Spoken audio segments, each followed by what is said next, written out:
शिव पुराण महात्म्य अध्याय 7वां। श्रोताओं द्वारा पालन किए जाने वाले नियम। सूत जी बोले, शौनक, शिव पुराण सुनने का व्रत लेने वाले पुरुषों के लिए जो नियम है उन्हें भक्तिपूर्वक सुनो। शिव पुराण की पुण्यमयी कथा नियम पूर्वक सुनने से बिना किसी विघ्न बाधा के उत्तम फल की प्राप्ति होती है। दीक्षा रहित मनुष्य को कथा सुनने का अधिकार नहीं है, अतः पहले वक्ता से दीक्षा ग्रहण करनी चाहिए। नियम पूर्वक कथा सुनने वाले मनुष्य को ब्रह्मचर्य का अच्छी तरह से पालन करना चाहिए।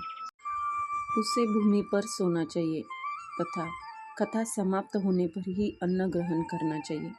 समर्थ मनुष्य को शुद्ध भाव से शिव पुराण की कथा की समाप्ति तक उपवास रखना चाहिए और एक ही बार भोजन करना चाहिए। गरिष्ठ अन्न, दाल, जला अन्न, सेम, मसूर तथा बासी अन्न नहीं खाना चाहिए। जिसने कथा का व्रत ले रखा हो उसे प्याज, लहसुन, हींग, गाजर, मादक वस्तु तथा आमिष कही जाने वाली वस्तुओं को त्याग देना चाहिए। ऐसा मनुष्य प्रतिदिन सत्य, दया, मौन, सरलता, विनय तथा हार्दिक उदारता आदि सद्गुणों को अपनाए तथा साधु संतों की निंदा का त्याग कर नियम पूर्वक कथा सुने।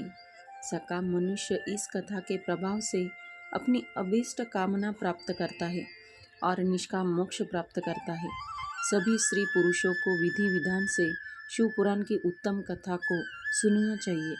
महर्षि बोले, शिव पुराण की समाप्ति पर श्रोताओं को भक्तिपूर्वक भगवान शिव की पूजा की तरह पुराण पुस्तक की भी पूजा करनी चाहिए तथा इसके पश्चात विधि पूर्वक वक्ता का भी पूजन करना चाहिए।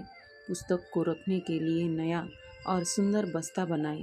पुस्तक व वक्ता की पूजा के उपरांत वक्ता की सहायता हेतु बुलाए गए पंडित का भी सत्कार करना चाहिए। कथा में पधारे अन्य ब्राह्मणों को भी अन्न धन का दान दे। गीत, वाद्य और नृत्य से उत्सव को महान बनाए। विरक्त मनुष्यों को कथा समाप्ति पर गीता का पाठ करना चाहिए तथा गृहस्थ को श्रवण कर्म की शांति हेतु होम करना चाहिए। होम रुद्र संहिता के श्लोकों द्वारा अथवा गायत्री मंत्र के द्वारा करें।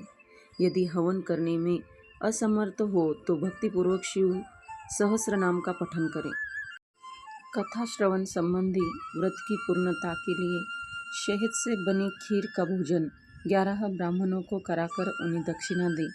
समृद्ध मनुष्य 3 तोले सोने का एक सुंदर सिंहासन बनाए और उसके ऊपर लिखी अथवा लिखाई हुई शिव पुराण की लिखी पोथी विधि पूर्वक स्थापित करे तथा पूजा करके दक्षिणा चढ़ाए।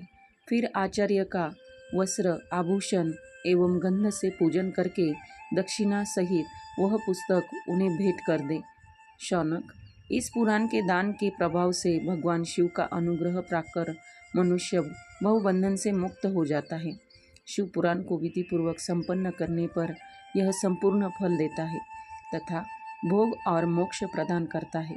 मुनि, शिव पुराण का सारा महात्म्य जो संपूर्ण फल देने वाला है मैंने तुम्हें सुना दिया है। अब आप और क्या सुनना चाहते हो? श्रीमान, शिव पुराण सभी पुराणों के माथे का तिलक है। जो मनुष्य सदा भगवान शिव का ध्यान करते हैं, जिनकी वाणी शिव के गुणों की स्तुति करती है और जिनके दोनों कान उनकी कथा सुनते हैं, उनका जीवन सफल हो जाता है। वे संसार सागर से पार हो जाते हैं। ऐसे लोग यह लोक और परलोक में सदा सुखी रहते हैं।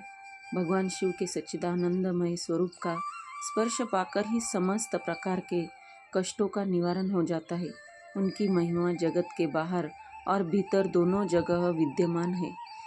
उन अनंत आनंद स्वरूप परम शिव की मैं शरण लेता हूँ। यहाँ पर ही शिव महात्म्य समाप्त होता है। कर्पूर गौरम करुणावतारम संसार सारम भुजगेंद्रहारम सदा वसंतम हृदयारविंदे भवम भवामी सहितम नमामि। ओम नमः शिवाय।